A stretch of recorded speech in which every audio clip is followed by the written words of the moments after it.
Happy birthday to you. This is your day. On this day for you, we're gonna love you in every way. This is your day, your day. Happy birthday to you, to you.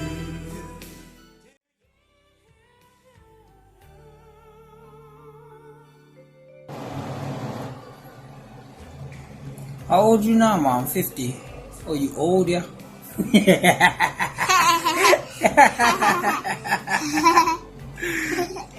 Oh. Happy birthday, Mom. Talo salome, tala fatikainga. O kau juga ni fa manu yanga mo. Alfanga katoanga doli mas fulu tau hanga. Te tua ge tu mau na fa manu yanga te koe. Ama tu te ola te malos. Tau tua ia i tena whakau mo tena ngāruanga. Whapoponia ni aho whanau e uke mo koe. I te ola ngā whanu ki mua. A ko alofa lahi atua mātou katoa. Wau. Wā vanga. Ngā tama. Mātou katoa ki te.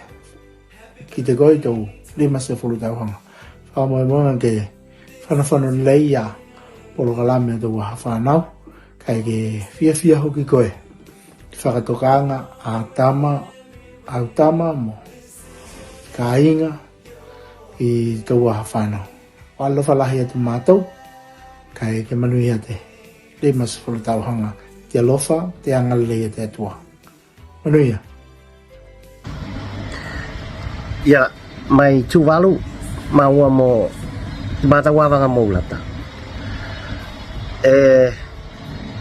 E watu ye ne maua a whakamanuianga mo alofanga ki te ahofana o Salome dina katoa dina lima se fulu tauhanga i te tauhanga tenei mahina hoki o tenei te rai hema whai o alo te tuaga me tena i tulanga o alofanga maise o te olanga ne olangina mai nei ia o mawhai nei ia o ki te lima se fulu tauhanga tenei te rai whaka misi kai ua lofa mātou mo te mro kau kai ngato ma whanau e watu i ia whakamanuianga ke manuia te lima se fulu tauhanga koe Salome te la he olanga e loa ki ne olangina mai ne koe i roto i te kau kai ngā tātou ia pena hoki mo te tau noho kai ngā mo tangata o ieti te la e whakawhitai ka e whakamalo tātou i te alofa te atua o mwhai o kau whatahi mao koto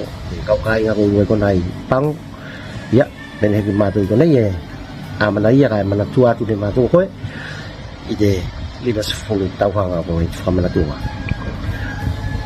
kati tēnā te una lava mai konei whakamoemoenga te aliki ke pēnā walofangina kau whakatahi mopolo kalame whakamoemoe ke i kumiti manuia a whainga mea koe kona whawhtai ke manuia i te alofa te alofa te manuia te lima se fulu tauhanga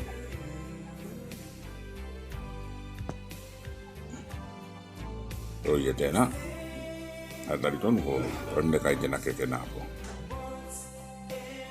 a moemoenga ke maua ni tauhanga e uke whapo ku te oranga tau alo whātu wangoi tuangane anu ia te taho whanau tau wha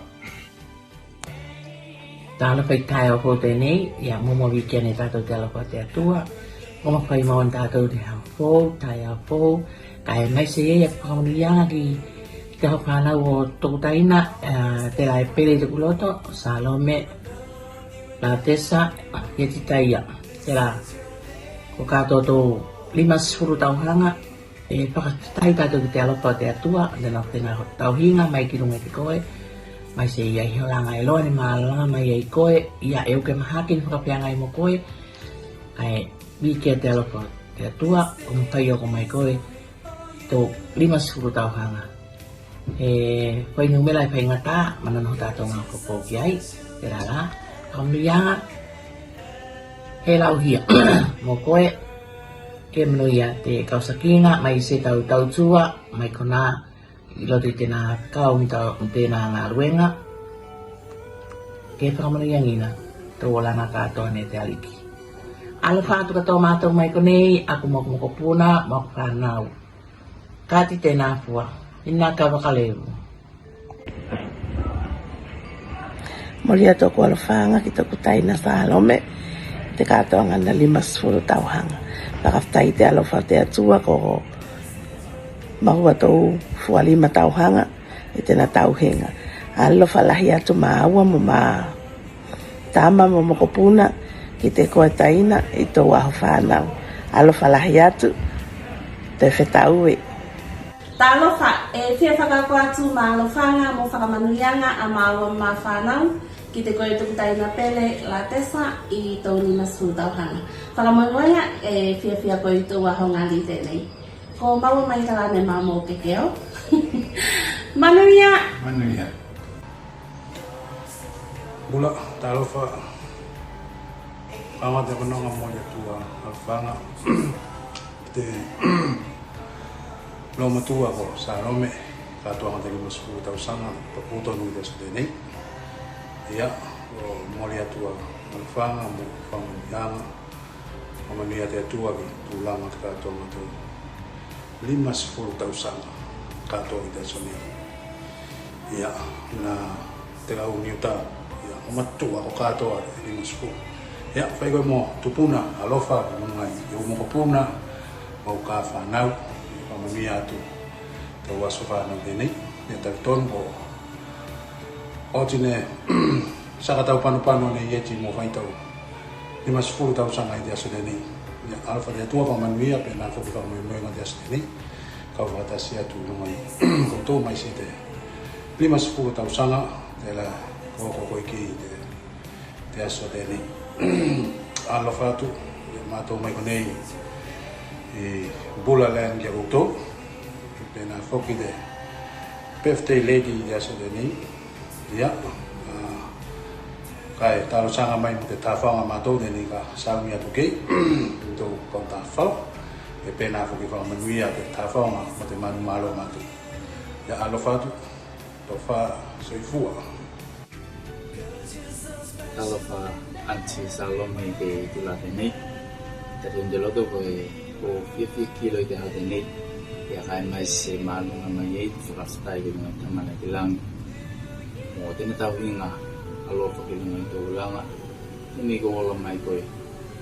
Aulia mai koe ki tō 5 tauhanga i te aho tēnei. Whakastai tamana. Whakastai o ki mo te maaftarangali nei i tātou. Mai te taimi nei aku te akonga. Whastai ki lunga i tō longo i eti mo kāinga tō tātou i lunga i kona te māwhtanga i ei tātou kawhatahi. Ka me te taimi tēnei, fia lahi te loto o ratua whakamamianga i lunga i tō whanau, a maisika te kātoanga tō lunga 10 tauhanga, manui a tō whanau, Auntie Salome, happy birthday, e na te kera oi am korerikiriti. Salome, Ataila. Ya, talofa falani mai Taiwan, ya. Manui do aho whanau Salome, e ti taia matatia. Happy birthday. Manuia lo waso soifua, ile lofa maleanga lei o le atua. Chuni Sengri, Quietland, Jayo. Ni Sambula Vinaka alofanga ki kainga i Amerika Samoa mai se ki te mātua ko Salome te katoanga tau 5 tauhanga i te aho nei salama lua sulfitu at na whaiupo e wha e whaitau penei e tasi whaelo te mea na whakatangi e tu e iau ki te aliki e tasi wake ilo te mea ni manako e iau kau ke nofo i te whale o te aliki i toko langa katoa. Ko te mea, e o whau te lei katoa toa o te aliki. Kai whakatangi atu, ki tēnā takitakinga. Whakamanuia te atua ki tō aho whanau, alofa te atua whoa ki atu ni aho e uke, Ia ka mai se ki tō wala tau tua ki te kālesia am tana whikau I tūwalu fau. Whamanuia te tua ki ka ainga katoa I Amerika Samoa. Maua tō wala am tō malohi. Ke eko kia whanau. Whamanuia te tua. Kia whanau tuputupua ka iau tafa. Ia ako dei ko inoha tulai Fiji. Ka whakatahi mai te tua ki te whakamoemoenga. Ako nā alofanga mai Fiji nei ki ako tau I Amerika Samoa. Alofatu, manuia. Ato blokalami whakawhianga I moko tau te aho te nei. Ia ka e toi whitau I tātou I aho piri mai mua nei. Soifua. Happy birthday, Salome. May God bless you. Alofatu mai tuvalu. Hi Lome, happy birthday. Ya lo fale tua ma faatumu faatele ni sitausanga se tele lo wolanga. We love you, we miss you, and I hope you enjoy your special day today. Love you guys, love you family. Bye. Hi, Auntie Salome, it's Bonnie and Talasanga, and on behalf of Ati's family, we'd like to say Happy 50th birthday! We hope you enjoy your 50th birthday with the whole family. We love you, stay safe, God bless, and all the best. From the family all the way in Wellington. Bye! Happy birthday to you. You're so young. Age is just a number. Don't you stop having fun. This is your day.